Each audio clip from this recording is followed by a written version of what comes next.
The train station was the kind of place people passed without looking, a landmark that had once mattered, but now stood forgotten.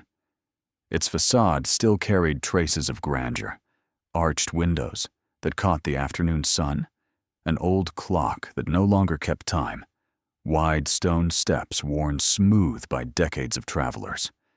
But by the early 90s, the rhythm of departures had slowed to a crawl. The air inside smelled of dust and rusted metal. Ticket counters sat empty, their glass cracked. Pigeons circled above the rafters, leaving feathers where passengers once queued with suitcases. For the younger generation, it was just another relic, a backdrop for dares and whispered rumors. They said if you stood still enough inside the waiting hall, you could hear footsteps that didn't belong to you, an echo that carried too long before fading. Some claimed the building swallowed sound, as if the walls had absorbed the voices of those who had walked through for decades and never let them go. Most avoided it at night. By day, it was harmless, a crumbling piece of history. By night, it seemed to breathe. And in the summer of 1992, that station became tied to a story the town would never forget. She was not a stranger. Everyone knew her. They called her by her first name, though most affectionately referred to her simply as Grandma, whether they were related to her or not. She had lived in the town for most of her life, raising children, then grandchildren, weaving herself into the fabric of the community. She had a smile that seemed to soften even the hardest days, and a way of remembering small details, birthdays, anniversaries, the names of pets, that made people feel seen. To her neighbors, she wasn't just part of the town. She was part of their lives. Her presence was constant, reliable, unchanging. Each evening, without fail, she could be found in her rocking chair by the window of her modest home. The chair creaked gently as she watched the street, a shawl draped over her shoulders, hands folded in her lap. Sometimes she would wave to children playing outside. Sometimes she would call out to a passerby, reminding them of a recipe, a chore, or an errand. Her family joked that she was the unofficial watchtower of the block, keeping silent guard over their little corner of the world. But that summer evening, the chair was empty. She had left the house just before dusk, carrying a small bag. It wasn't unusual. She often took short walks to clear her mind, or visited the station simply to sit in the waiting area, watching people come and go. Even as the trains dwindled, she seemed to find comfort in the place, as though the rhythm of arrivals and departures reminded her of life's continuity. That night, she promised her daughter she would be back before dark. She never returned. A neighbor later recalled seeing her walking toward the station, moving at her usual unhurried pace. Another thought they spotted her reflection in the glass doors as the sun dipped low, catching her outline against the glow of the horizon. No one saw her leave. No ticket had been purchased. No train had departed. The employees who remained swore they hadn't noticed her at all. It was as if she had stepped inside and vanished into its walls. At first, her family tried to quiet their fear. Perhaps she had visited a friend, or decided to stay the night with relatives. But by morning, the rocking chair by the window sat untouched, its cushion indented but cold, the shawl still folded neatly over the armrest. The sight unsettled everyone. The chair had always been a symbol of her presence, a place as constant as sunrise. To see it empty was to feel the absence more deeply than words could describe. The police were called. Officers checked the station, combed through its echoing halls, opened storerooms and stairwells, even peered into the tunnels that ran beneath the tracks. Nothing. It was as though she had dissolved into the very structure of the building. Her disappearance baffled everyone who knew her. People whispered, but no theory seemed to fit. She had no reason to run, no enemies anyone could name, no secrets worth hiding. She was the last person anyone expected to vanish. And yet, she was gone.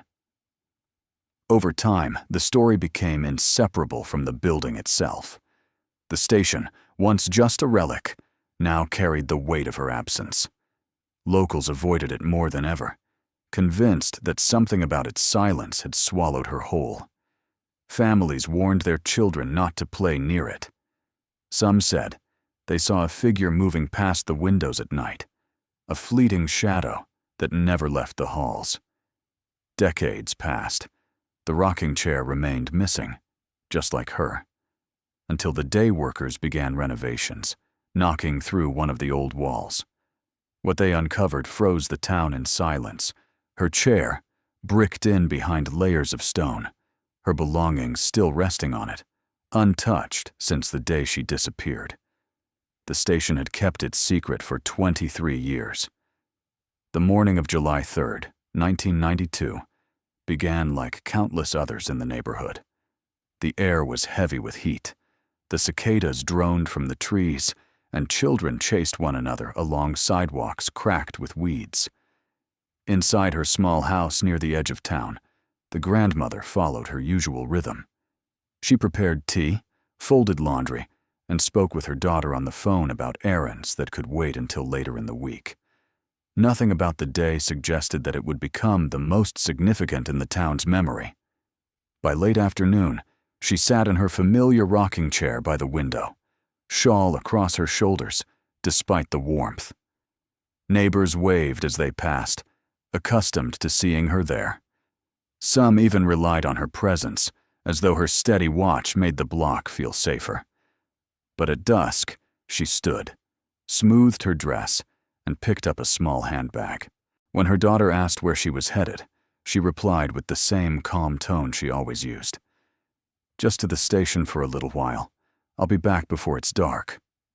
The words carried no sense of finality, no urgency, no hint that they would be the last her family would ever hear from her. A neighbor later recalled watching her move down the street, her posture upright, steps steady but unhurried. The image of her figure, framed against the orange glow of the setting sun, was the last clear sighting. She passed under the shadow of the old station, glass doors reflecting her outline for a brief moment. After that, no one could say for certain what happened. Inside the house, the evening stretched on. The family expected her return at any moment, the sound of the front door opening, the creak of the rocking chair as it settled beneath her weight. Instead, the hours passed in silence.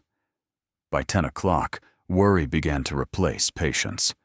By midnight, panic had taken hold. The next morning confirmed what they had feared. Her bed was untouched. The tea kettle remained on the stove. The shawl she usually carried was missing, as was the handbag. The rocking chair sat empty by the window, cushion dented where she had risen, but now cold.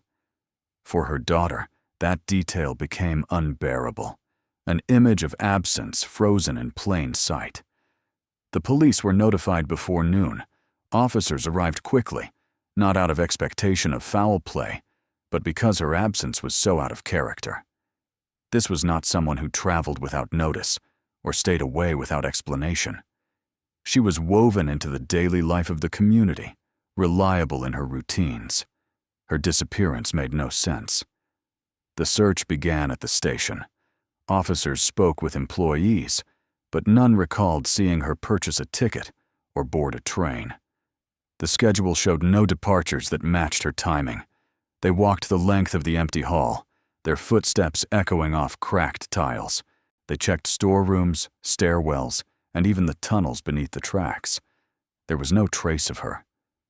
Back at her house, investigators looked for signs of departure. The door was unlocked, as always. Nothing was missing aside from what she carried. Her purse remained with her identification, and most of her money. There were no signs of struggle, no misplaced furniture, no broken glass.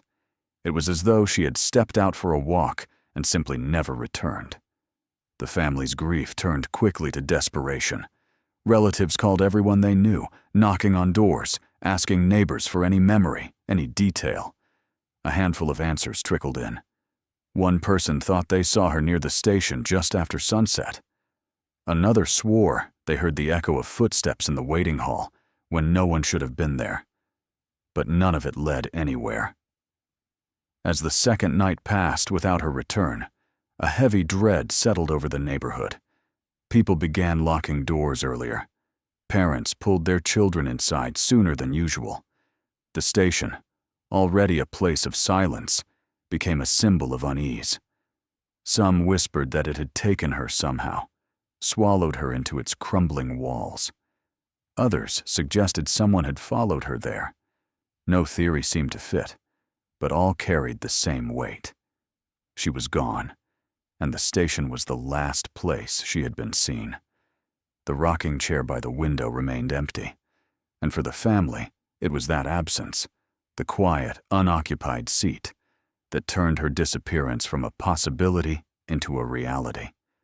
The first hours after her disappearance were restless and uncertain. At sunrise, the family retraced her usual route, calling her name along quiet streets. The rocking chair by the window still sat empty, cushion cold, shawl missing. That single image, a chair that was never left vacant, convinced them something was terribly wrong. By mid-morning, they had spoken to neighbors, walked the blocks near the house, and circled the train station. Nothing. It was as though she had walked out of her life and into silence. The police expanded the search quickly. Officers canvassed the area surrounding the station, moving through alleys and overgrown lots, calling out her name. They interviewed employees one by one. None remembered seeing her buy a ticket, board a train, or even linger in the waiting hall. A janitor thought he might have heard footsteps near the storage rooms that night, but could not be sure. Another worker recalled seeing the doors sway open, though no one entered. Such details, vague and uncertain, only deepened the unease. Volunteers soon joined in. Neighbors with flashlights combed through fields at dusk, their voices echoing into the dark. Friends carried lanterns to the edge of the river and peered into its black surface. Families brought their dogs, urging them to sniff along the tracks and into the weeds. The sound of radios crackled as officers coordinated grids, marking cleared areas on hand-drawn maps. Still, the effort produced nothing more than exhaustion and fear. Her family remained at the center of it all. Her daughter walked beside officers, clutching a photograph already creased from being passed between hands. Her grandchildren searched the wooded patches beyond the station, their young voices breaking as they called out into emptiness. The entire neighborhood seemed to shift into motion, each person unwilling to believe someone so familiar could vanish so suddenly. By the third night, the strain showed. Sleep-deprived volunteers trudged through fields with dimming flashlights. The police repeated the same questions to the same witnesses, hoping to uncover a detail missed before. The family sat together on the porch, the rocking chair conspicuously absent, as though its emptiness might swallow them whole. Conversations trailed into silence. Meals went untouched. The house, once a place of warmth, carried the stillness of grief. Rumors began to surface almost immediately. Some whispered she had boarded a train in secret, though no ticket had been issued. Others suggested she had fallen victim to someone passing through town. A few leaned on superstition, claiming the station itself was cursed, that it had claimed her as its own. Theories offered no comfort, only fuel for unease. Each night ended the same, with more questions than answers. As the first week came to a close, the search had left everyone weary. Maps were cluttered with red markings, circles drawn around fields, trails, and abandoned sheds.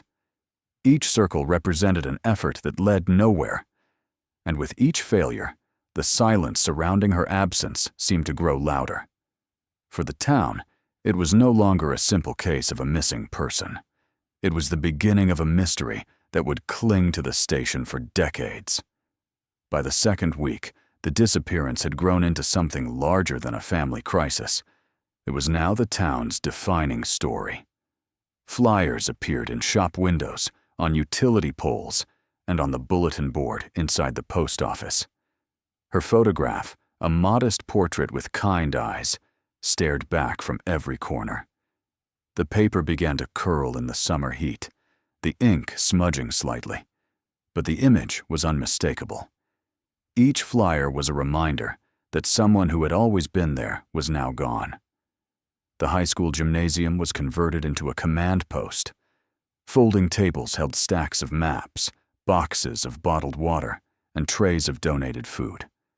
Volunteers signed in at the door and were divided into groups, each given a sector to search. Farmers opened their land to officers, guiding them through barns and fields. Hunters led search parties into dense woodland. Divers scoured the ponds and streams that dotted the outskirts. Helicopters flew overhead, their spotlights cutting wide arcs across the countryside at night. The response was overwhelming, a testament to how deeply she was woven into the town. Yet every effort ended the same way, empty-handed. The fields yielded nothing. The barns were bare. The water gave up no secrets. Each day brought hope at dawn and disappointment by nightfall. The station itself became the focus of endless speculation. Some said she must have hidden inside one of its unused rooms, that perhaps she had fallen and gone unnoticed. Others swore they saw a shadow moving past its windows long after midnight, though no one was inside. Teenagers gathered in groups, daring each other to enter, whispering about cursed walls and swallowed voices. The building, already crumbling, grew heavier with rumor. Theories spread quickly. Some insisted she had chosen to disappear, that perhaps she carried a secret no one suspected. Others leaned toward darker explanations, pointing to strangers who had passed through that summer. Truck drivers, drifters, men with no ties to the town. Any of them could have crossed her path. Each suggestion sparked new waves of fear, but none led to answers. The family lived under a constant barrage of questions they could not answer. Reporters knocked on their door, cameras lingering on the empty rocking chair by the window. Friends brought casseroles and condolences, but their words felt hollow. Each morning, her daughter searched the porch for a sign, some impossible gesture that her mother had returned. Each night, the absence grew sharper. In town, life tried to continue. Stores opened, children went to school, but the rhythm was broken. Parents kept their children closer. Doors were locked earlier. Streets that had once felt familiar now carried an undercurrent of suspicion. The disappearance was no longer just about one woman. It was about what her absence meant for everyone else. By the end of the second week, the search had reached its limit. Every trail ended in silence. Every effort faded into nothing. And though no one wanted to admit it, the town began to realize what the family feared most. The mystery was not going to be solved quickly. It was sinking into the walls of the old station, as immovable as the bricks themselves. By the third week, the determination that had fueled the search began to fade. Volunteers still arrived at the high school gym, but the crowds were smaller, the voices quieter. Maps on the wall were crowded with red markings, so many circles and X's that there were hardly any blank spaces left. It felt as though the town had searched everywhere and found nothing. Police revisited the same areas again and again. They checked abandoned houses near the tracks, warehouses at the edge of town, even storm drains and tunnels beneath the station. Each time, the search ended the same way. Silence. The dogs that had once pulled eagerly at their leashes now wandered without direction, their noses offering no clear trail. Detectives interviewed employees at the station once more, pressing them for details that might have been overlooked. But the answers had not changed. No one saw her buy a ticket. No one saw her board a train. No one remembered her even being there. A janitor admitted he thought he heard footsteps echo through the hall late that night. But when he investigated, he found nothing. The statement was filed, then quietly set aside. The family, desperate for progress, began to chase leads themselves. They spoke with travelers, with shopkeepers, with anyone who might have seen her that evening. Some claimed to have spotted her walking past the park. Others swore they saw her reflection in the station's glass doors. But none of the stories lined up, and all dissolved under scrutiny. Each false lead cut deeper than silence, raising hope only to shatter it. Rumors spread faster than facts. Some whispered she had left of her own accord, though her home and life gave no reason for such a choice. Others claimed she had been followed by someone passing through, a stranger who vanished as quickly as he appeared. The more the story grew, the less it resembled the woman people had known. For her daughter and grandchildren, the speculation was unbearable. They wanted answers, not stories. Exhaustion set in. Officers grew weary of repeating the same routines. Volunteers returned to their jobs, their farms, their families. The gymnasium, once filled with energy and movement, became quieter each day. By the end of the month, the search parties dwindled to a few patrol cars and a handful of dedicated neighbors. The town adjusted to her absence in the only way it could, by carrying on. Shops reopened, school schedules resumed, and yet nothing felt the same. Parents still warned their children not to linger near the station. Teenagers still whispered about shadows in its windows. The rocking chair at her home remained empty, a constant reminder of what was lost. By the time summer slipped into autumn, the case had reached an uncomfortable standoff. The police had nothing left to pursue. The family had no answers, and the town had no closure. What began as a determined search was reduced to waiting, a silence as heavy as the walls of the station itself. The first anniversary passed with a vigil on the courthouse steps. Dozens gathered, candles flickering against the night air, the photograph of the missing grandmother resting on a small wooden easel. Her daughter stood at the front, holding back tears, as a pastor read a brief prayer. The crowd dispersed quietly, returning to their homes, carrying with them the weight of another year without answers. For the family, time had not dulled the absence. Each day still felt like the first morning after she failed to return, the rocking chair by the window frozen in its emptiness. Detectives kept the file open, but momentum faded. New cases arrived, resources shifted, and eventually her name became just one among many listed in the binder of unresolved disappearances.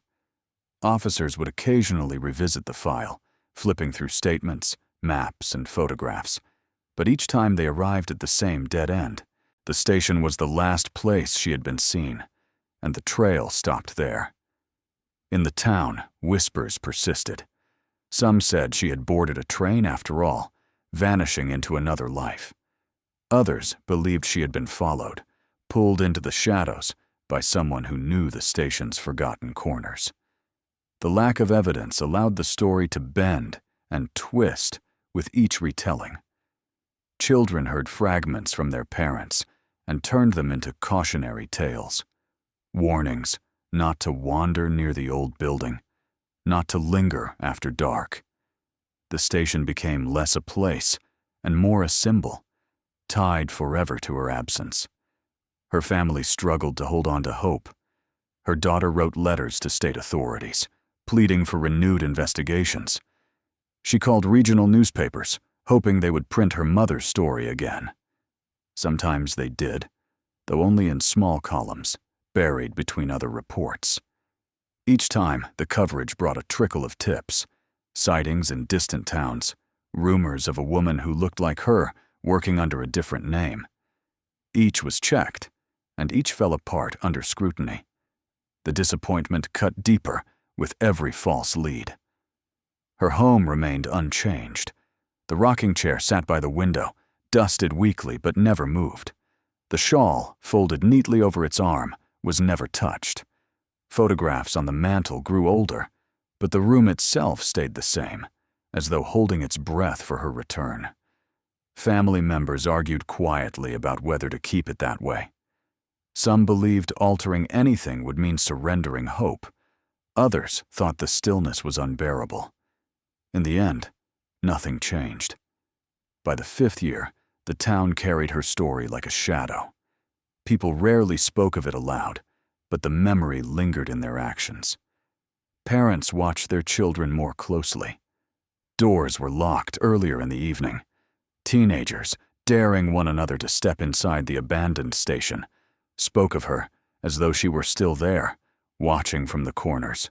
The building itself seemed to have absorbed the story, its silence heavier than before. The file was eventually moved to storage, marked as inactive, but not closed. For the family, that distinction meant little. Active or not, the result was the same. No answers, no closure, only waiting. And in that waiting, the mystery deepened, settling into the fabric of the town until it became inseparable from its identity. By the 10th year, her story had shifted from memory into legend. For those who had lived through the search, the absence still felt sharp. But for younger residents, the tale carried the weight of folklore. They grew up hearing fragments. A grandmother who walked into the station one summer evening and never came home. No one could explain what happened, so the mystery grew in the gaps left behind. The station itself had only worsened with time. The roof leaked, pigeons nested in its rafters, and weeds clawed through the cracks in the stone steps. Few people went inside.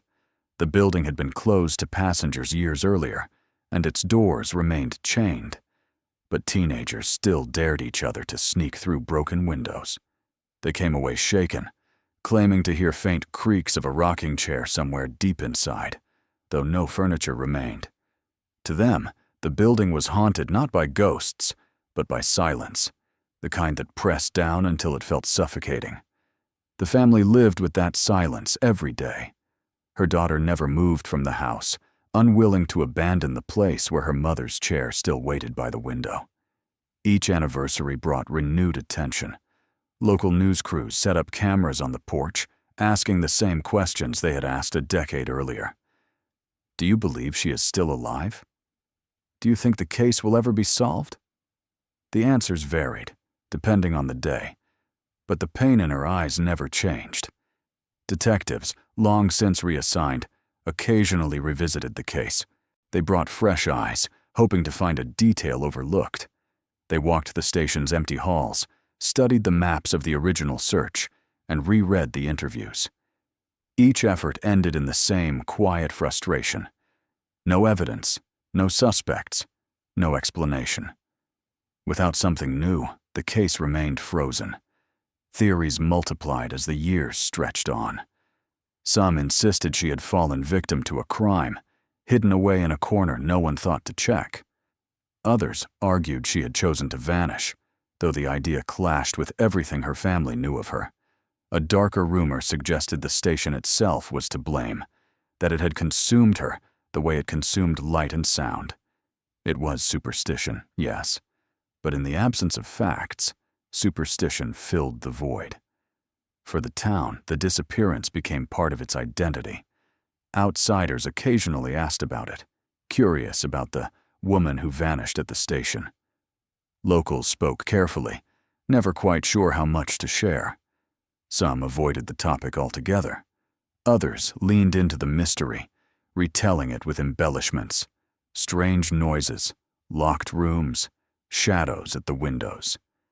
Each retelling carried enough truth to keep the story alive, and enough invention to make it impossible to untangle. By the 15th year, the rocking chair had become a symbol. People brought flowers to the porch, leaving them beside it as if it were a memorial.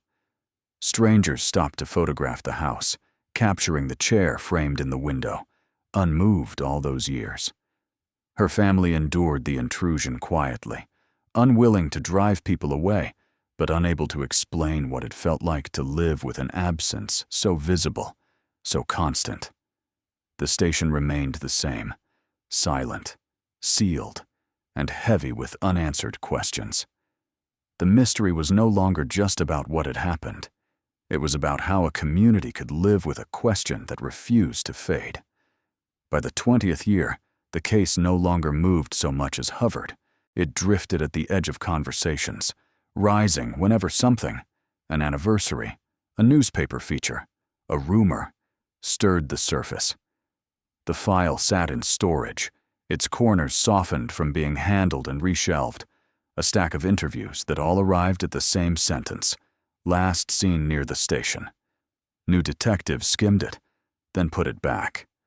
There was nothing to add and nothing to subtract. The station's silence did the rest. The building aged into a hazard. Winter frosts split hairline cracks. Spring rains widened them. A city inspector taped off the front steps after a chunk of stone loosened and fell. Pigeons owned the rafters. The clocks were permanently wrong. Preservationists argued the station could be saved. Budget-minded council members wanted it sealed for good. At a public meeting, a former rail worker spoke into a microphone and said the place was a maze. Old closets, crawl spaces, alcoves that served no purpose anymore. He wasn't saying it to feed a legend. He was saying it because, in a practical sense, the place had too many places to hide nothing and everything. Her daughter kept showing up at those meetings. She sat in the second row with a folder of clippings on her lap, listening while people debated whether the building deserved a future. She wasn't there to speak about history or architecture.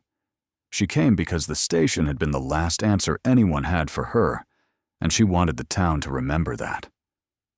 Afterward, she would walk past the chained doors, peering through glass filmed with dust, trying to line up the present with the memory of the night her mother didn't come home. Sometimes the case flickered back to life in small ways. A magazine ran a feature on unsolved disappearances and included a paragraph about the grandmother who walked into a station and was never seen again. A true crime program called Once, then never followed up. A retired janitor told a younger officer that, years earlier, a corridor had been walled off during a patchwork renovation. Nothing sinister, just a shortcut removed to cut heating costs. He couldn't remember who did the work. Paper records didn't help. The past had a way of describing itself without a forwarding address. Time folded the story into the town's self-image. Teenagers repeated it to one another, as if passing along a local law. Don't linger near the station after dark. Parents humored the superstition in public and practiced it in private, steering their kids to safer routes. Visitors asked about the woman at the station, expecting a tidy version: setup, twist, resolution. Locals learned how to answer without promising more than they had: a gesture toward the building, a slow shake of the head. If the town had a center of gravity, it was that blank space. The daughter aged into her vigilance. She kept the porch light on, the way she always had. She dusted the rocking chair's twin, the one that remained in the house, because she could not dust the one that was gone. On certain mornings, she would dial the number of the station office out of habit, then hang up before the first ring. Friends encouraged her to move, to downsize, to leave history behind. But leaving the house felt like leaving the search, and leaving the search felt like giving permission to forget. She could not. Storms came and went. One spring, wind peeled a section of roofing, and rain bled down interior walls, revealing seams where plaster met brick with a hairline precision that suggested older repairs beneath newer ones. An engineer chalked numbers onto masonry and wrote a memo: stabilization required before winter. The council debated again. A grant application was filed. A developer proposed a cautious plan: no grand restoration, just make the structure safe and watertight, then decide what to do next. The town agreed. They couldn't open the station to the public, but they could stop it from collapsing on itself. Contractors arrived with ladders and clipboards. They mapped the building like a body, marking stress points with blue tape, tracing the path of load-bearing walls with a carpenter's pencil. A site supervisor ran his knuckles along a section of back hall brick and listened. Solid here, a little hollower there. Not unusual in older buildings, he said. In some places, you find cavities where there used to be windows or doors. He made a note to have that area scanned and, if necessary, opened for inspection. The crew took photographs, tagged them by room and wall, and pinned printouts to a corkboard. East Hall, West Corridor, North Storage, Ticketing Bay. The family heard about the work secondhand, and then from the inspector himself. He called the daughter as a courtesy, not because he expected anything to come of it. "We're making it safe," he said. "No demolition, just stabilization." She thanked him and hung up, then sat with the folder in her lap until afternoon became evening. She tried not to imagine the interior as a chessboard, where one square held the missing piece. She tried not to imagine a discovery. It was safer not to expect one. Yet the town felt the shift. The sight of scaffolding around the roof set off a wave of attention. A reporter showed up with a camera and filmed a short segment about the station getting a second chance. Residents slowed their cars as they passed, craning for a glimpse of something, anything, moving inside. Teenagers pressed their faces to the glass and took photos through the grime. The building had been a sealed memory for so long that the reminder it could still change unsettled people more than the years of stillness ever had. One afternoon, during a walkthrough, a carpenter traced a faint rectangle on a wall with the edge of his tape measure. The outline was subtle, tucked behind a utility cabinet, and half hidden by a conduit. But once seen, it was impossible to unsee. Someone had bricked over an opening at some point, maybe to close off a closet, maybe to reroute a corridor, maybe for reasons no longer written down. The supervisor snapped a photo and circled the area on the printed floor plan. Non-structural, he said. Could be nothing. Could be old air. He marked it with a chalk X to revisit when the crew came back with proper tools and permits. The daughter didn't know about the chalk mark yet. She spent that evening on the porch, watching the light fade in a way that always took her back to a different summer. Inside, the clock on the mantel ticked without urgency. Across town, the station exhaled dust into a shaft of late sun, and the X on the brick paled slightly, as if the wall wanted to swallow it. No one standing there that day imagined the shape waiting on the other side. No one thought a chair could be hidden in plain sight for 23 years, holding its own small gravity, keeping a secret that had outlived rumor, paperwork, and prayer. The next step was routine on paper. Open the wall, document what's inside, close it properly. Routine, and yet the kind of routine that turns a town's legend into a fact. The renovations began quietly, almost without notice. Scaffolding went up around the station, blocking windows that had been dark for decades. Yellow tape cordoned off stairwells, and the sound of hammers echoed through the halls, where silence had reigned. For years, the station had been nothing more than a sealed relic, a place people whispered about but rarely entered. Now, for the first time in a generation, it was alive again, though not with passengers, but with workers and tools. The crew moved methodically. Old plaster came down in chunks, revealing brickwork beneath. Electricians ran new wires along beams scarred with age. Carpenters cataloged every repair, marking walls with chalk. Most of it was routine, the kind of labor that left no surprises. But one wall in the western corridor drew unusual attention. It wasn't on the original floor plan, at least, not in the way it appeared now. Behind a utility cabinet, half hidden by pipes, the brickwork looked different. Darker, newer, almost like it didn't belong. A faint rectangle could be traced in the mortar lines, the suggestion of an opening that had once been there and had been deliberately sealed. At first, the workers shrugged it off. Old buildings were full of oddities. Doors were bricked up, windows filled in, crawl spaces abandoned. But the site supervisor paused longer than the rest. He tapped the wall with his knuckles and listened to the sound. It rang hollow. Not entirely. There was weight behind it, but hollow enough to suggest a cavity. He marked it with a white X and moved on. The plan was simple. Return later with the proper permits. Open it carefully and close it again. But word traveled quickly.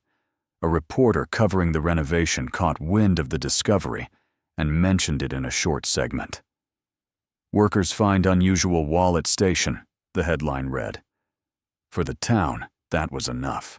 Speculation reignited almost instantly. The family heard the news with a mixture of dread and hope.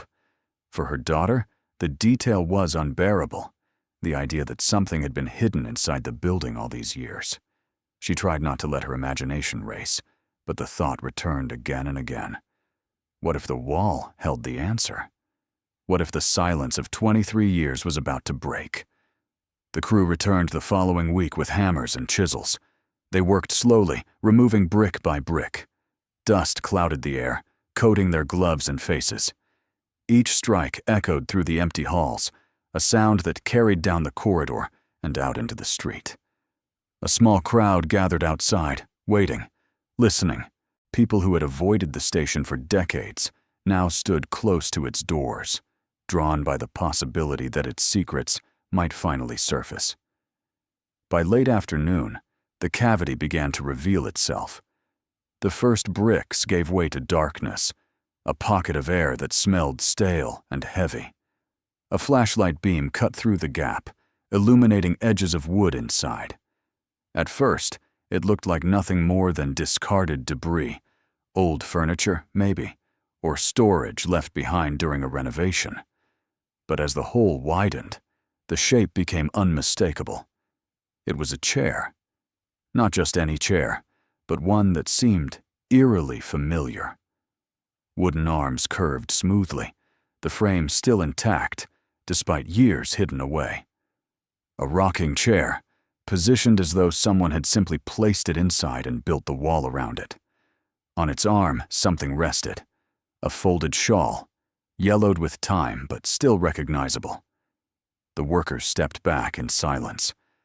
Even before the family was notified, even before the police arrived, the truth began to ripple through the crowd outside. After 23 years, the station had given something back. When the first responders arrived, the crowd outside had already grown. Neighbors leaned over barricades, their voices hushed, as though the station itself demanded silence. The police pushed through, flashlights cutting across the dust-filled corridor. Cameras clicked as journalists pressed in, trying to capture the scene before officials sealed it off. Inside, the cavity revealed more than just a chair. The rocking chair sat angled slightly toward the wall, as though once positioned for comfort. Draped over its back was the familiar shawl, brittle with age, its once bright threads dulled to gray. On the seat lay a leather-bound notebook, warped from moisture, its pages curled and unreadable.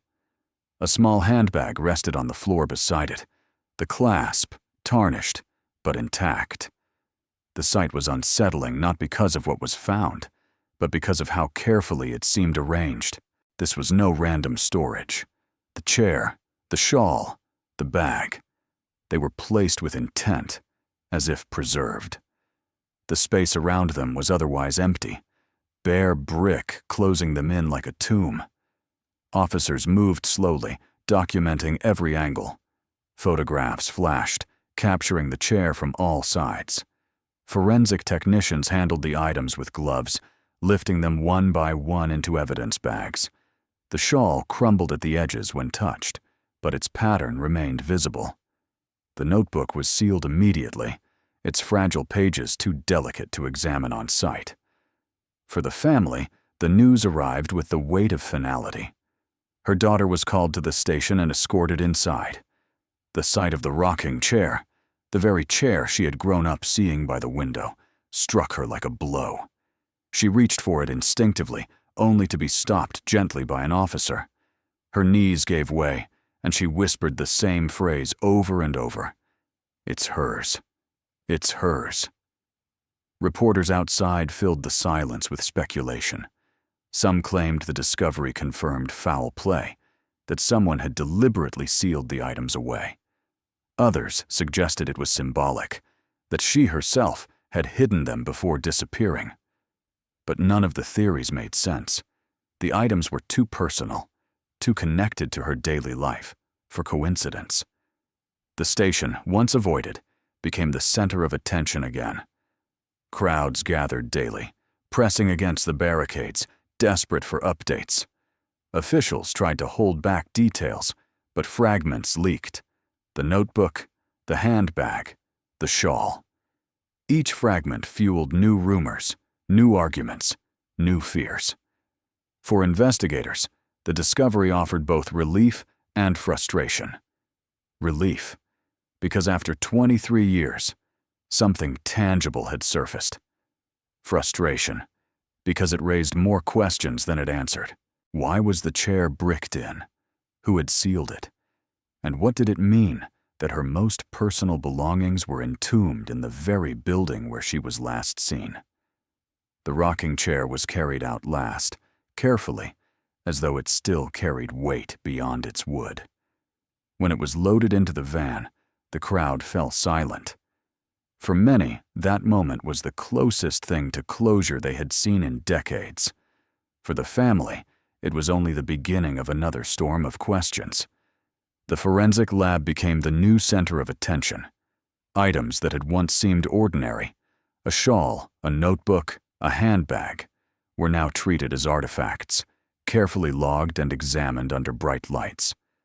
The rocking chair itself was taken to a secure facility, its joints and fibers tested for any trace of DNA or fingerprints.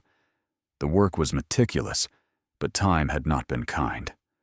Dust, mold, and decades of neglect had stripped away much of what might have once been there. The notebook proved most compelling. Its pages had fused together, ink bled into shadows of words. Specialists worked to separate them with chemicals and gentle heat. Slowly, fragments appeared. Dates, partial sentences, lists that looked like errands. Nothing immediately explained her disappearance, but every word felt like a thread that might lead somewhere. Her family waited anxiously for news, hoping the notebook might contain a message meant for them, or even just a glimpse of her voice preserved in writing. The handbag contained simple items: a set of keys, a coin purse with a few bills, and a folded envelope with an address smudged beyond recognition. Investigators debated whether the placement of the bag meant she had entered the cavity willingly, or whether someone else had staged the scene. The lack of disturbance suggested intention, yet the motive remained elusive. As news of the discovery spread, the town became a spectacle. Journalists from across the state descended, cameras flashing outside the station, anchors delivering live reports against its decayed backdrop. Headlines declared, "Station secrets unearthed after 2 decades." For residents, it was overwhelming. The mystery that had been theirs alone was now broadcast to strangers who spoke of it as though it were entertainment.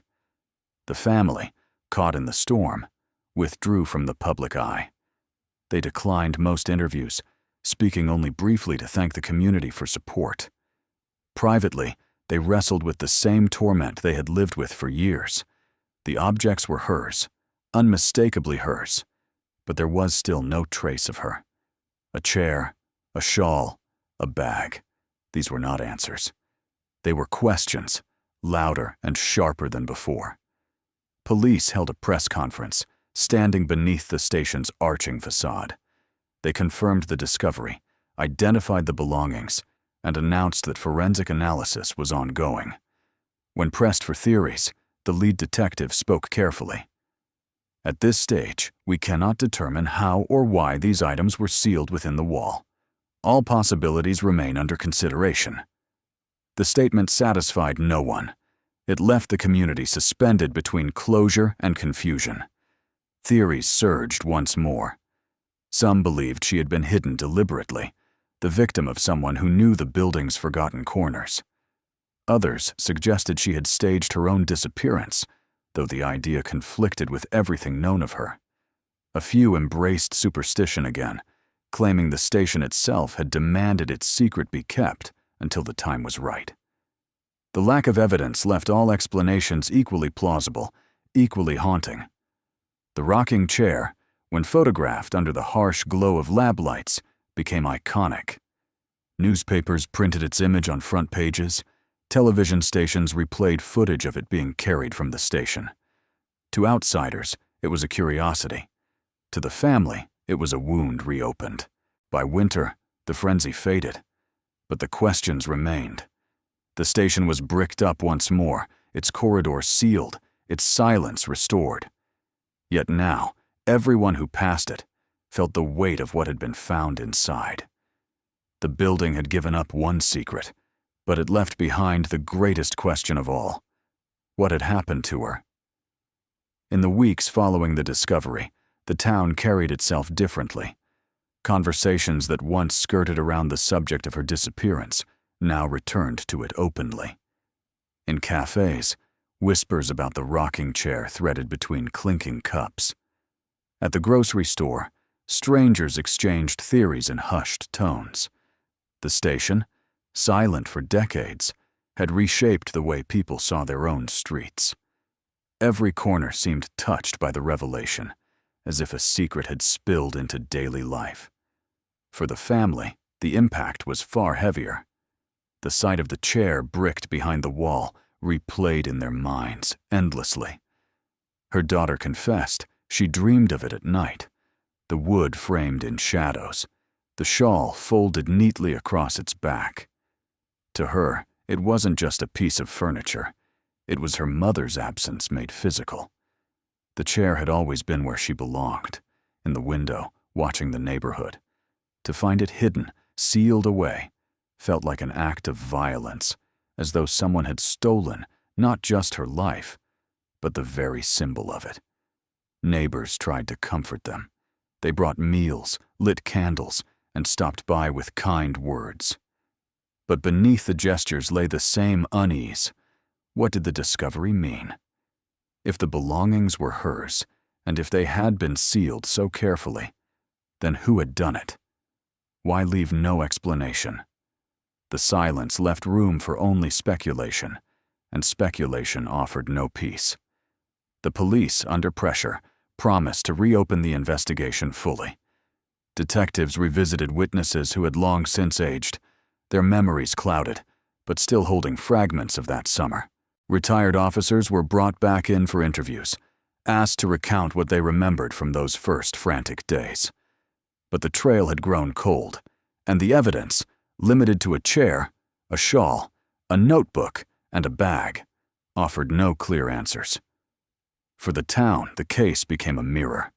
Some saw it as proof of hidden dangers, a reminder that even familiar places could harbor secrets. Others saw it as a metaphor for time itself, how easily lives could be bricked away, how silence could endure longer than memory. Parents used it as a cautionary tale for their children, not to frighten them, but to remind them that life could change in a moment. The station, once ignored, was now a landmark again. People drove by slowly, staring at the boarded windows, the scaffolding that still clung to its frame. Some left flowers on the steps, as though the building itself had become a grave. Others simply stood in silence, trying to reconcile the ordinary with the unexplainable. The station had always been part of the town's history, but now it was inseparable from its mystery. The family tried to reclaim a sense of normalcy, but normal no longer existed. Every object in their home carried a new weight. The rocking chair's twin still sat by the window, but no one dared sit in it. It was no longer a chair, it was an altar.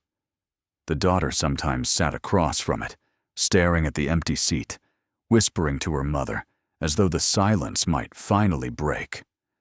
What lingered most was the feeling of unfinishedness. The discovery had provided proof of presence, but not of fate. The chair, the shawl, the bag, all reminders she had been real, tangible, alive. Yet they spoke nothing of what had happened to her, or why. Closure remained out of reach, as elusive as the day she first vanished.